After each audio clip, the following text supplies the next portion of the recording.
All right, everyone. Welcome to End Times 4565. And we're trying to do it different. I've been wanting to upgrade everything. And so we're trying to do things a little different now. In that I have upgraded my live stream. And it wasn't cheap, and I didn't really appreciate the way they sold it to me. I thought they were a little untruthful, and I had to apologize to Nina for it, but it was supposed to be taken out every month, and instead they took the whole year out. So it looks like we're set to start our broadcasting like this on this live screen. And you see I have an opening page. I call it my escape page because I can come here and escape if I need to do something like put on a hat. And there you go.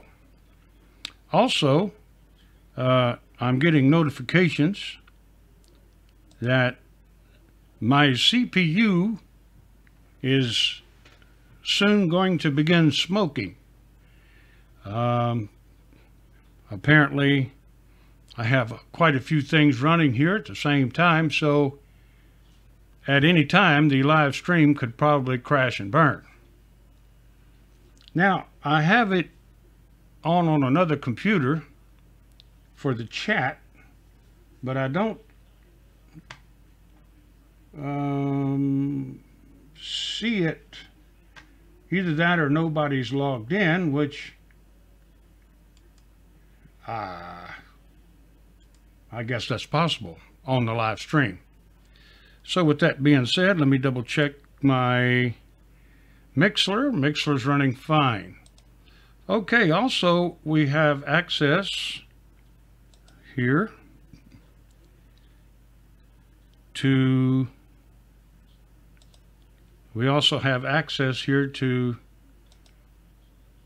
the Bible. And as you can see, let me make that just a little bit better for you. Maybe like that. Okay, that's a little bit better for you. So we'll be able to have the Bible and myself as we go along on this live stream.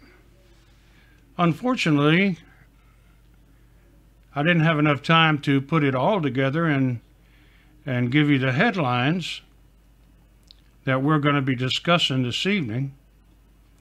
And I hope I'm broadcasting, and I see myself over here. It says 3 people watching me now on the live stream. Thank you very much. I appreciate that. I don't see a chat going on. I guess that's a good thing. Maybe I didn't enable it, which is highly possible. And I can also go over here and click to my Mixler to make sure it's running properly. And what I'll do is I'll get my third computer in over here, and I will use it for Mixler. So then I'll be able to watch everything that's going on. And I need to find out how to get more CPU out of this machine. CPU now is running at 100%, and the GPU is at 89%, and probably because of the camera and everything that I have open. But I'll be checking to see, and I mean I'm maxed out to the big time, so we hope that it just keeps going, and that's for sure. Now, let's have our discussion about the news. And I didn't have time, so other things I use on the live stream. But Kilauea is acting very strange, as I told you I thought it would. And I'm a little concerned with the fissures and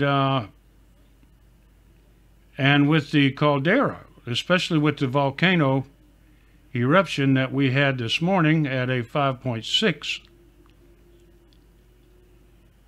And I'm a little concerned about that. His chat is on, and it's okay, so it all sounds good. Thank you so much, y'all. Appreciate it. And you know, we're looking to get better. I mean, you know, if I'm going to get into this, let's go with it.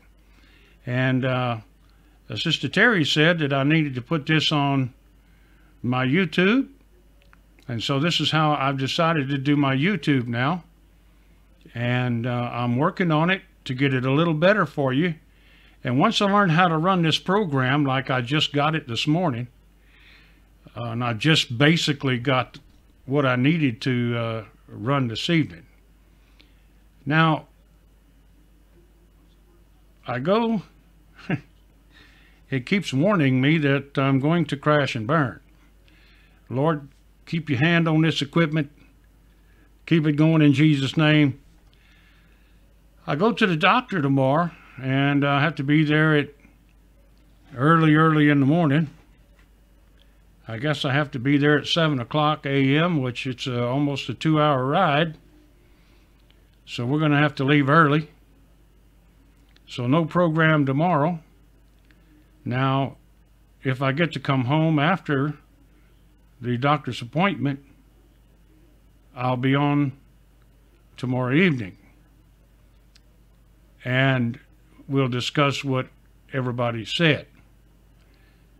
And am I a little stressed out over it? Yeah, I guess I am. I'm a preacher. I'm not supposed to be, but it wouldn't be right if I wasn't honest with you. Of course, that doesn't give me an excuse to have a little contention about what's going to happen.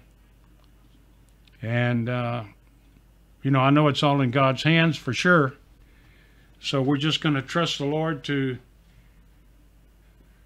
have His will and His way, so that however they go about cutting my head open and getting in there to my brain to find out what the shadows are, and I pray that the shadows are only the holy fingers of God in my head, and that would be good for me.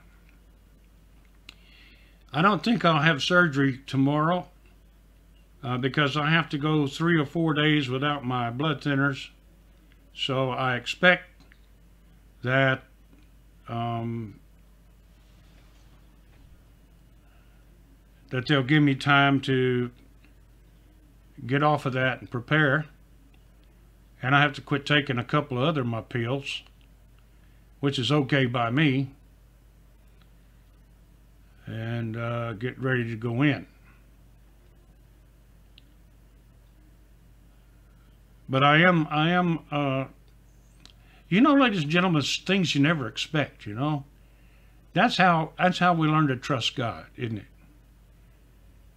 It's not the things we expect, you know, that help us to grow. It's the things we don't expect that really help us to grow, help us to regain extra faith in our Christianity. That's the things that we need. Now, I don't want to wish that on nobody, but I'm learning a lot of things here because, you know, I've been rolling along so many years only one way. And now I'm getting into this bumpy road gauntlet area of life, and the pressure. I have to learn how to handle the pressure. You know, for sure. And on top of that, the water company is saying that my toilet uses 400 gallons of water every time I flush it. And all I can tell you is, ladies and gentlemen, if you find a toilet that uses 400 gallons of water when you flush it, please make sure you're not in the bathroom when you dip the handle, because it ain't going to be good. I'm talking tsunami, and it ain't going to be a good one either.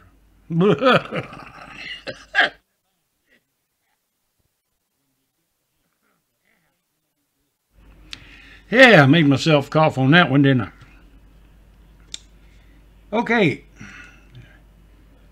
So, I'm looking around here. I got to reset the mic. All right. When I'm wondering if that channel of lava underground is not trying to work its way to the ocean. You know, the underground. You know, the fissures have come from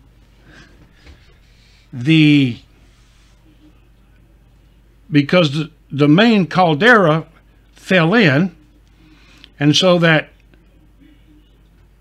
flow of least resistance underground became a channel. I'm trying to look for the name. They call it something. A channel, they call it something, but it's like a tunnel. It's a channel of where the lava's going now. And from the top of this channel, in the weak spots, is where the fissures are opening up from the swelling. See, this channel begins to swell, and then it opens in certain places. And that's where the lava comes out. You know, fissures 1, 2, 3, 22, 24, whatever it is. But as the lava is working its way down the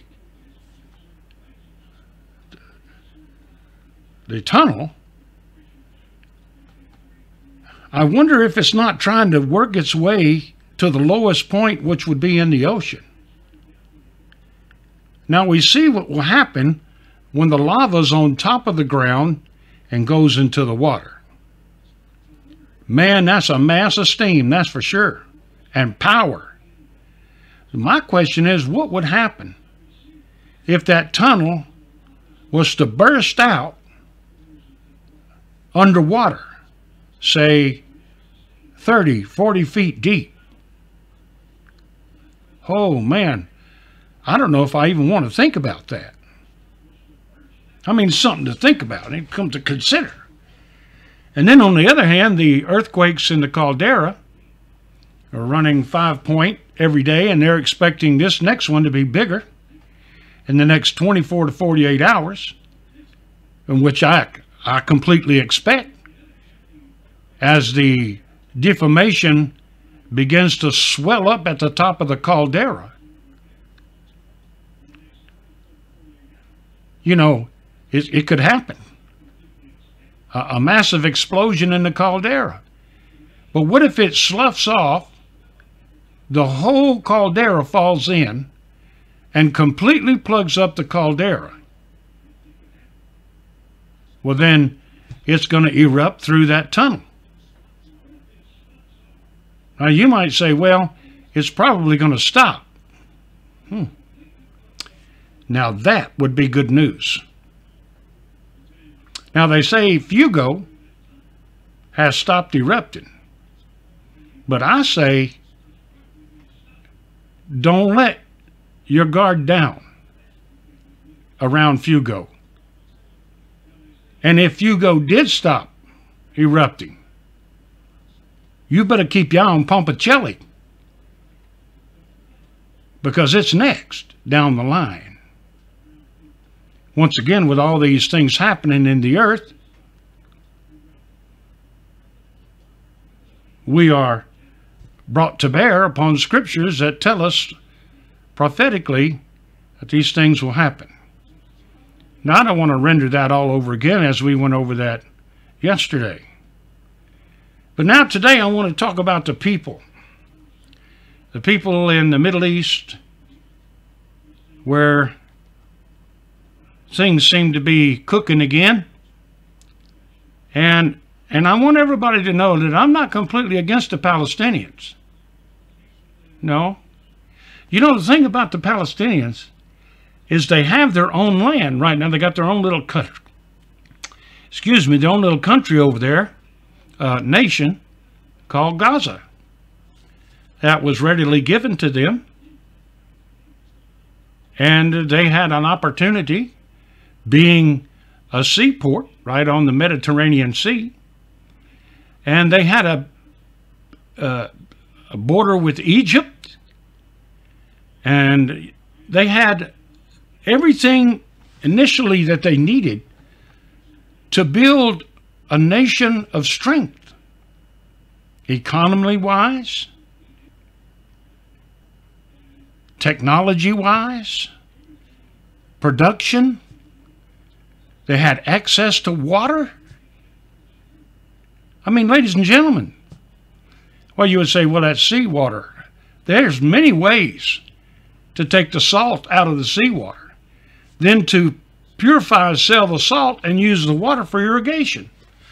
There's all kinds of modern ways for that to happen. And I don't know, I just saw that the opportunity was there. And what they've done with Gaza tells a story. It tells a story, ladies and gentlemen, about the Palestinians. Now, the Palestinians want control of Jerusalem. East Jerusalem, per se. Now, let me ask you this. What if we did give the Palestinians Jerusalem? Of course, everybody knows they're not going to be happy with just Jerusalem, but let's go ahead. Let's give them Jerusalem. Now, can you imagine what it'll look like in, say, just 5 years? A ghost town? Shambles? Practically destroyed? Like Gaza? Right? I mean, isn't Gaza showing us what they really can do? Or what they really want? Now, I'm going here because so many people say that I'm against the Palestinians. No, I'm not against anyone getting what they want and having peace. It's okay. It's okay if, you know, Ishmael's descendants, you know, if they want, you know, if